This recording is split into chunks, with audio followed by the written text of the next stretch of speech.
1895년 겨울에 사람의 발길이 전혀 닿지 않은 북극의 한 지점에서 노르웨이의 탐험가인 난센이라고 하는 사람이 인류 최초로 북극의 환경을 살피게 됩니다. 그는 돌로 오두막을 짓고 바다 코끼리 가죽으로 지붕을 덮어놨지만 북극이니까 지금 우리가 조금만 추워도 얼마나 견디기가 어려워요. 근데 그 북극의 아주 큰 추위 가운데서 그가 모든 추위를 싸우면서 그러면서 그곳 환경을 조사하게 되어집니다. 그때 그는 바다의 깊이를 알아보려고 커다란 줄을 다른 그 줄을 바다에다가 던졌어요. 줄이 쫙 풀려 내려가면서 끝도 없이 이 줄이 바닷속으로 들어가는데 이 정도이겠지라고 했던 줄이 다 되도록 끝이 닿지 않는 거예요. 그래서 또 줄을 연결해 가지고 또 내려오는데 그래도 또 끝이 닿지 않는 거예요. 또 줄을 연결해 갖고 또 내리는데 여전히 끝이 닿지 않는 거예요. 그날 그는 탐험 일기에다가 이렇게 기록을 했답니다. 이곳 북극의 바다 깊이는 하나님의 사랑과 같다. 끝을 알 수 없는 깊이다. 끝을 알 수 없는 깊이의 북극 바다, 그는 그것을 하나님의 사랑과 비교하고 있다는 거예요. 그렇습니다, 여러분.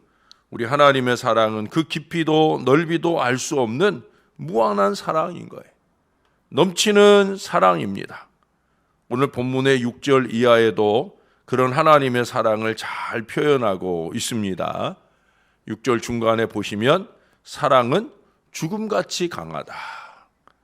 우리에게 대한 우리 그리스도의 사랑은 죽음같이 강합니다.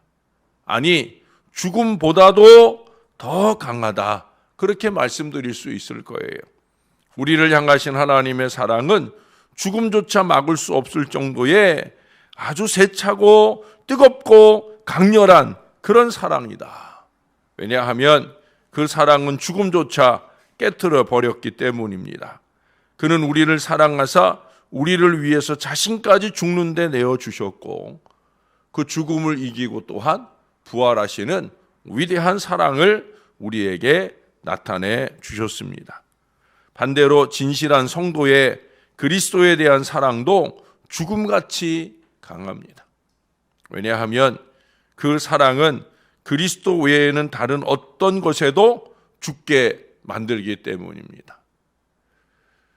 이미 우리의 많은 믿음의 선진들이 그렇게 주님을 향한 사랑 때문에 죽음까지도 내어놓았고요. 죽음까지도 내어놓을 수 있는 그 사랑 때문에 자기와 관계된 모든 것들을 얼마든지 포기하고 내던질 수가 있었습니다. 사랑은 그런 거예요. 정말 주님을 사랑하면 그 사랑 때문에 우리가 놓고 싶지 않은 그 어떤 거라도 얼마든지 내던져 놓을 수가 있다라고 하는 거예요. 이어서 하는 말씀에 보면 그렇습니다. 질투는 수월같이 잔인하다. 이것은 모든 것을 삼켜버립니다. 질투가 무섭습니다. 신앙을 신앙 같지 않게 한순간 만들어 버릴 수 있는 것도 바로 이 질투입니다. 남녀 간에 일어나는 질투만이 아닙니다. 사랑의 반대인 이 질투 역시도 수월같이 모든 것들을 삼켜버린다는 거예요. 자기도 삼키고 공동체도 삼키고 그럴 수 있는 게 이 질투라는 거예요. 그리스도를 진정으로 사랑하는 자들도 자기들을 그로부터 멀어지게 하는 모든 것들을 다 질투해야 합니다. 우리는 그것만 질투해야 되는 거예요. 우리를 그리스도로 향한 사랑으로부터 떼어놓으려고 하는 것에 대하여 질투해야 되지. 그 이외의 질투는 다 쓰잘데기 없는 일이에요. 무익한 일이고 모두를 상하게 하는 일이 되는 거예요. 그리스도와의 사랑을 방해하는 그 어떤 것도 용납지 않을 마음으로 우리는 그 사랑을 지켜낼 수 있어야 됩니다. 그래서 그 다음에 뭐라고 말합니까? 불길같이 일어난다. 그것은 믿을 수 없을 만큼 맹렬하고 감히 대항할 수 없는 강력한 힘으로 불타오른다는 거예요. 우리가 흔히 자식 이기는 부모 없다 하는 말을 간혹 하는데 주로 어떤 때 합니까? 사랑하는 사람에게 미쳐버린 자식에게 지는 부모들 경우에 우리가 그 말을 많이 쓰잖아요. 그렇죠? 너 그 사람하고는 절대 안 된다 라고 부모가 반대하지만 결국 그럼에도 불구하고 지게 됩니다. 왜 그래요? 자식에게 대한 부모의 사랑 때문이기도 하지만 그들끼리 붙은 그 불길 같은 사랑을 이 부모의 마음으로 이겨내기가 쉽지 않다는 거예요. 그만큼 사랑은 불길 같다는 거예요.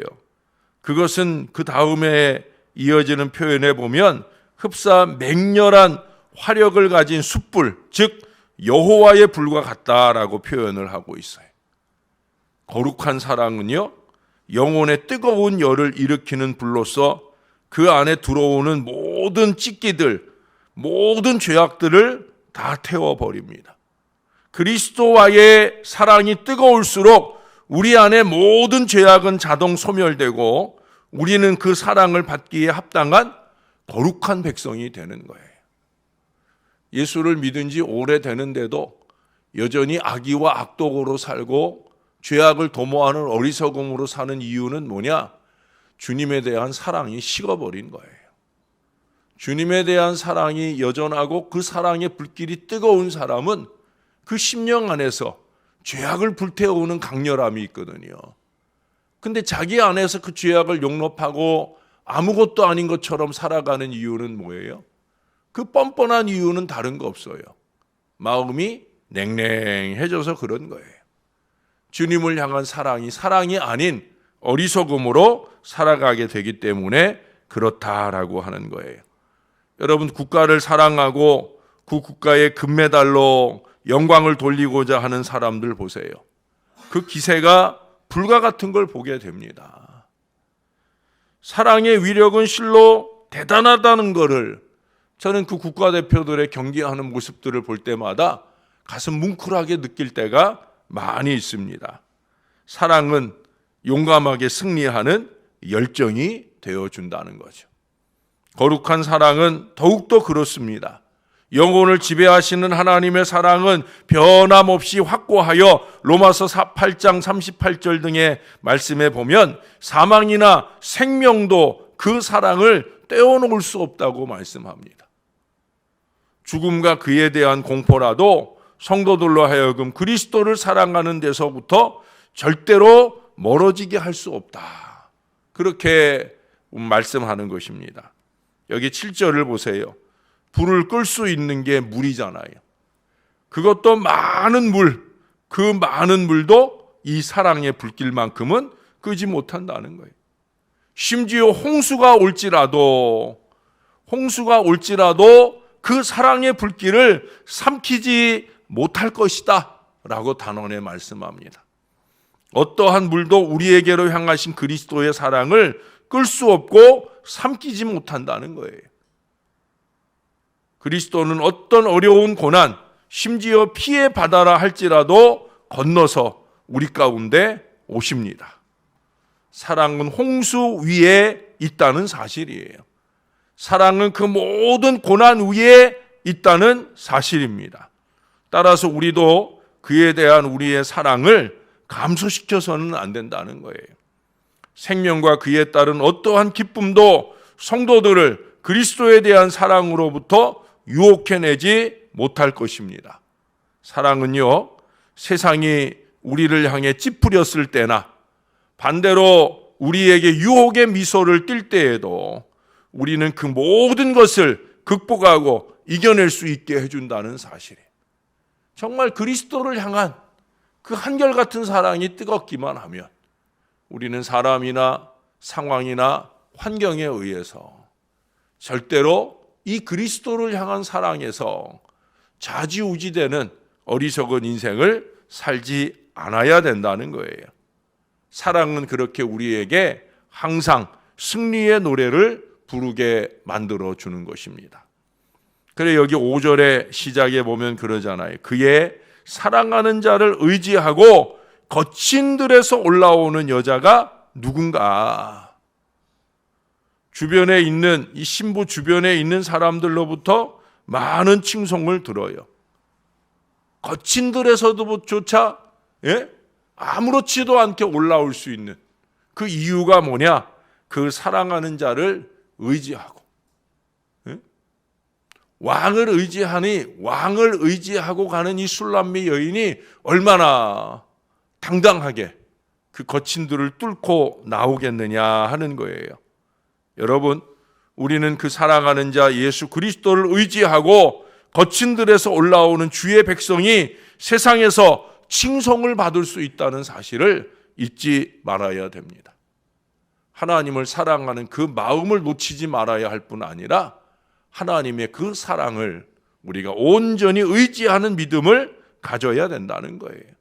우리 안에 역사하시는 하나님의 은혜도 칭송을 받아 마땅하다는 사실을 기억하면서 그리스도의 사랑이 우리를 자랑스럽게 만들 수 있는 은혜의 자리로 나아갈 수 있어야 된다는 거예요. 그러므로 우리는 그리스도와의 이 사랑의 관계를 더욱더 확고히 할 필요가 있습니다.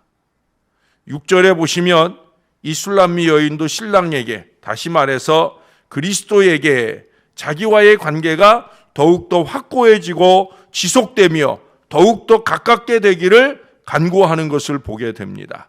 너는 나를 도장같이 마음에 품고 도장같이 팔에 두라 말씀하고 있어요. 술람미 여인의 솔로몬을 향한 부탁이지만 우리의 하나님을 향한 우리의 간구이기도 하다는 거예요. 이 말이 무슨 얘기예요? 나로 하여금 당신의 마음속에 한 부분을 차지하게 하시고 당신의 사랑을 듬뿍 받을 수 있게 해주세요. 당신은 나의 대제사장이 되시사 나의 이름을 당신의 흉패에 기록하여 당신 마음 가까이 두시고 내 마음에 소원하는 바를 다 이루어 주세요. 당신이 나를 사랑하시는 그 증거로 당신의 권세를 나를 위해 사용해 주셔서 내가 언제든지 어깨 으쓱하고 다닐 수 있도록 나를 붙들어 주세요. 나로 하여금 당신 마음에 도장 같게만 하지 마시고 당신 팔에 도장 같도록 그 찍혀진 도장을 늘 바라보시고 도장 찍은 책임을 꼭 좀 져주세요 라고 그렇게 기도하고 있어요. 나로 하여금 당신 팔에 있게 하시고 그 사실이 항상 내게 위로가 될 수 있도록 오 주님 나를 도와주세요. 이 한 구절 안에 이 간절한 간구가 담겨져 있는 거예요. 무엇에 근거해서? 나를 향하신 하나님의 사랑에 근거해서. 사랑하는 여러분, 그녀는 아니 우리는 이 간구가 우리를 향하신 하나님의 무한한 사랑에 근거해서 반드시 연락되리라고 믿어야 합니다. 아니 믿습니다. 이 놀라운 은총의 보장을 든든히 하기 위해서 사랑하는 여러분, 하나님과 좀 더 뜨거운 사랑에 빠져야 합니다. 그래서 적당히 그럭저럭 다른 모든 것들은 뭐 그럴 수 있는 일도 있을 거예요. 아니 좀 그럴 수 있으면 좋겠다 여겨지기도 할 때가 있어요. 좀 적당히 TV 보는 것도 좀 적당히 세상의 즐거움을 찾는 것도 좀 적당히 사람과 친하여 하는 것도 좀 적당히 좀 그래야 되는 것들이 있지요. 그러나 하나님과의 사랑의 관계에서는 적당히여서는 안 된다는 거예요. 좀 뜨거운 사랑에 좀 빠져야 된다는 거예요. 이 뜨거운 사랑에 빠져야 우리가 그분을 찬양할 수 있고요. 그분을 증거할 수 있는 이 뜨거운 역사로 향해서 힘있게 나아갈 수 있게 되어지는 거예요. 사랑하는 여러분, 2020년 새해에는 우리 주님과 더 뜨거운 사랑에 빠지는 저와 여러분들이 될 수 있기를 우리의 구주 되시는 예수님의 이름으로 간절히 축원합니다. 기도합니다. 하나님 사랑합니다. 부족한 종의 마음 가득 하나님을 향한 사랑으로 더 뜨거워지도록, 종만 아니라 여기 사랑하는 주의 이 백성들의 마음도 하나님을 향한 사랑으로 불길같이 뜨거워지도록, 이 추운 겨울을 이겨내고 주님 전에 나와 믿음의 예배로 영광을 올려드리며 그 마음이 주님을 향한 헌신의 열정으로 활활 타오를 수 있는 그 뜨거운 사랑의 마음을 우리에게 더하여 주옵소서. 우리가 다른 어떤 것에 미혹되지 않도록 오직 주님을 향한 사랑, 이 한 가지 마음만 뜨겁게 불타오르며 우리를 향한 하나님의 사랑 때문에 사람이나 상황이나 사단에게 매이지 아니하고 주님이 우리에게 원하시는 뜻을 온전하게 이루어내는 사랑의 백성들이 될 수 있게 은혜를 베풀어 주옵소서. 주님이 우리 가운데 다시 오실 날이 다가오고 있습니다. 마라나타 아멘 주 예수여 오시옵소서. 이 강렬한 기도로 주님께 매달리는 저와 이 모든 자녀들의 마음이 뜨거운 사랑으로 더 넘치게 도와주시되 하나님을 향한 사랑만 아니라 하나님이 사랑하는 사람들을 사랑할 수 있는 그 넉넉한 마음들도 우리에게 있게 도와 주시옵소서. 하나님, 우리 안에 침몰하여 찾아오는 모든 질투의 마음들을 물리쳐 주시고 우리는 오직 주님을 향한 그 순전한 사랑만으로 아름답고 거룩하게 살아갈 수 있도록 은혜를 베풀어 주시옵소서. 우리의 삶 가운데 끊임없이 찾아드는 모든 죄악의 찌꺼기들을 주님의 사랑의 불길로 다 태워주셔서 주님 새해를 맞이하는 저희들의 마음이 거룩함으로 준비되어지는 귀한 믿음의 마음 되어지도록 은혜를 더하여 주시옵소서. 한 주간 내 영하권의 날씨로 겨울이 깊어집니다. 그럴수록 우리의 믿음도 더 깊어지게 도와주시고 2020년을 준비하는 우리 모두의 마음이 주의 기쁨을 이룰 수 있도록 역사를 더하여 주시옵소서. 감사합니다. 사랑합니다. 예수님의 이름으로 기도합니다. 아멘.